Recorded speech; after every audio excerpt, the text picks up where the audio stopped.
Jeff, are you ready to go? Yeah, I'll give her a go, the old college try. Is it playing? One more and then it should go. Evening golf professionals.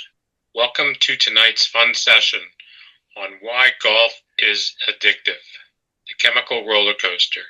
This is meant to be a fun, fast ride through the chemicals that trigger our emotions that make golf an addiction, an addictive sport.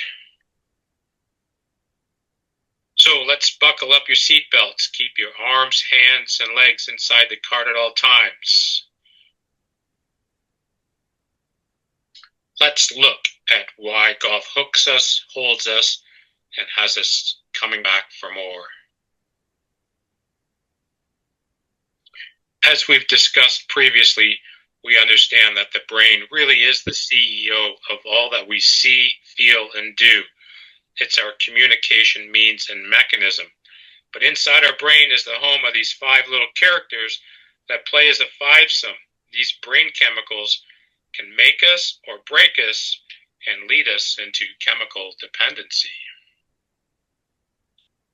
These five little characters, if we let them get out of control, will shape our day on the golf course or the practice range. These chemicals are very real. For a lot of golfers, this chemical roller coaster starts well in advance of getting to the golf course.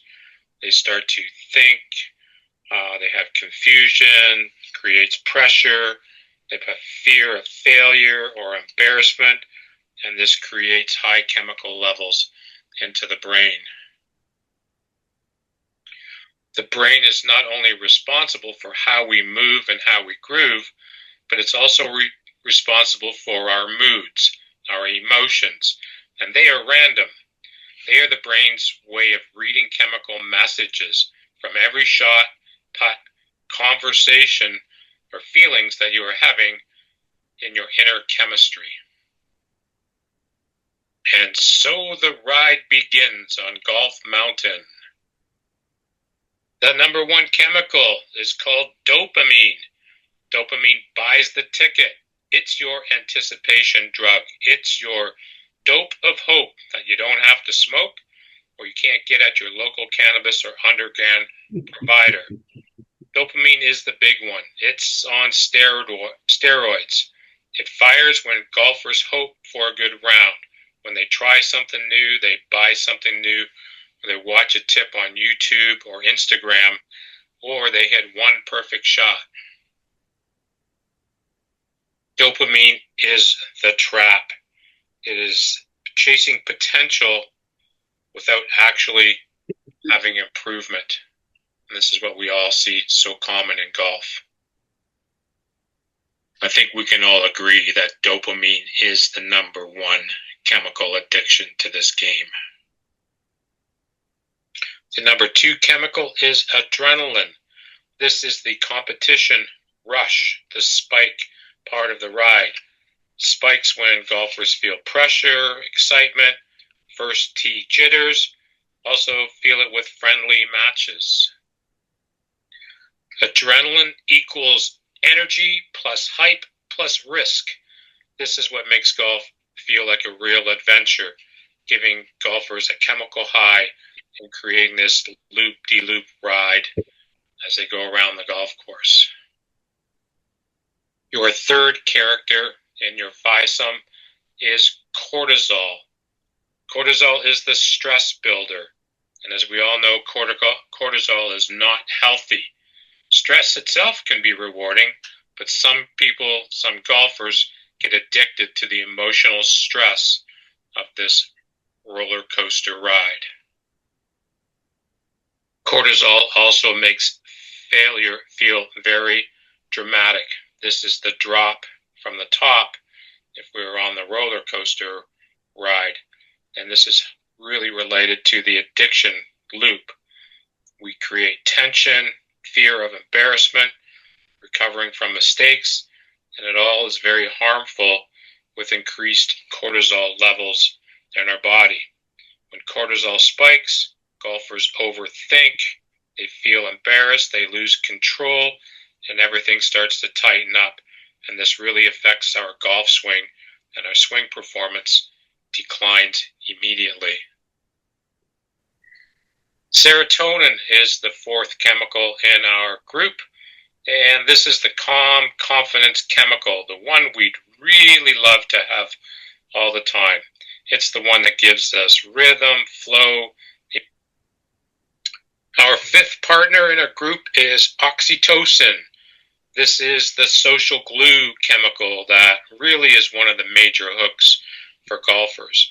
It's part of our survival mode from our negative bias brain, where we like to belong or bonded to a community. This is what makes the game addicted to a lot of people, turns golf into a reunion, usually after the round, the 19th hole, where they get to brag or commiserate with their fellow playing partners and get a sense of belonging. The smooth ride, part of the golf game, is a combination of serotonin and oxytocin that makes for fun days on the golf course. This typically is when scrambles, referred to as emotional Disneyland, where people can play a little more calmly, relaxed, and just be out for a good time, not think so much or try too hard. So hopefully now you can see and understand that the truth is golf addiction is a rotating cycle of all of these five chemicals. Dopamine starts the ride, adrenaline spikes the action, cortisol creates the drama, serotonin smooths things out, and oxytocin keeps them coming back with friends. It's not one chemical, it's a roller coaster blend, and golfers love the ride. So who's in charge of all these chemicals? Well, ideally you are, but there's a little structure in the brain called the amygdala, and its primary function includes emotional processing, essential for promoting and processing emotions, emotional reactions, attaching emotional significances to learning experiences, memory, and it's involved in decision-making processes, especially related to the emotional responses. It detects threat. It alerts us to potential threats, plays a key role in our survival instincts. It's an integral part of our emotional responses and behavior. When the amygdala takes over, it means well, but ultimately it ruins golf swings and golf games. It truly can be the party pooper on the golf course. The amygdala doesn't care about your scorecard. It just cares about your survival. Unfortunately, this is where golfers leave the game due to the frustrations from these five chemicals. This is where we come in. This is our time to shine. What can we do to prevent the roller coaster ride from crashing? So let's make sure that we create fun learning environments that doesn't cause the golfer a lot of stress.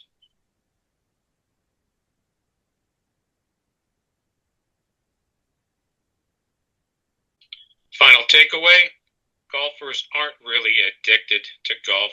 They're addicted to the chemicals that golf produces. So we all know golf isn't just physical, folks. It's neurochemical symphony. And we must learn to help manage emotions, reward progress, and celebrate successes when the brain can. So let's help our students keep their roller coaster cart, their game, and their brain on the rails, on the track, to having more fun and make the ride worth coming back for. Consistency is not a mystery, it's not luck, and it's not mechanics. It's a brain-based skill.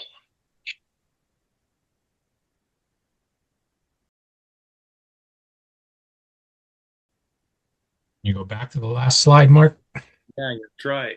No, it's all good. Well, that was a fun ride. It was all good. It just had a picture of Santa Claus leaving the theme park. Wishing everybody a Merry Christmas, Happy New Year, and successful coaching in 2026. That was great, Jeff. Yeah, so it ties in really nice with Connie's and about it's up to us to build all of these safe learning environments. And even what Paul was saying, and to gain people's trust is make them comfortable, make them feel relaxed, chillaxed, and challenge them according to their skill sets. And we all know that. We've been doing that for a while. But it really, really is such an integral part. And I think we get wrapped up too much in mechanics and data and all that stuff, and have to really think about, we are treating and talking with a human being in front of us, and get to learn how they tick and how to communicate with them, and you'll be super successful.